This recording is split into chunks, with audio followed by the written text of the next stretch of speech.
திருப்பத்தூர் மாவட்டம் வாணியம்பாடி அடுத்த பழைய வாணியம்பாடி பகுதியில் ஸ்ரீ அதிதீஸ்வரர் ஆலயத்தில் சித்ரா பௌர்ணமி மற்றும் பிரம்மோற்சவ விழா நடைபெற்று வரும் நிலையில் சயன உற்சவத்தில் சுவாமி கோயில் உட்பிரகாரத்தில் வீதி உலா வந்து பக்தர்களுக்கு அருள்பாலித்தார்.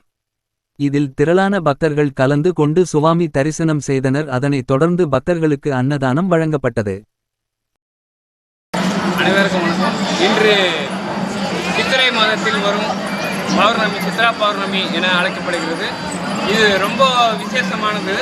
அதே போல் நம்ம அதிதீஸ்வரர் ஆலயத்தில் சைன கோலத்தில் உண்மையிலே ரொம்ப சூப்பராக பார்க்கறதுக்கு சைன கோலத்தில் சுற்றி கோயிலை சுற்றி வர்றதும் அவ்வளோ சூப்பராக இருக்கும். எல்லாருமே பாருங்கள், ரொம்ப சூப்பராக இருக்கும். சைன உற்சவம் சித்ரா பௌர்ணமி.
போனோம்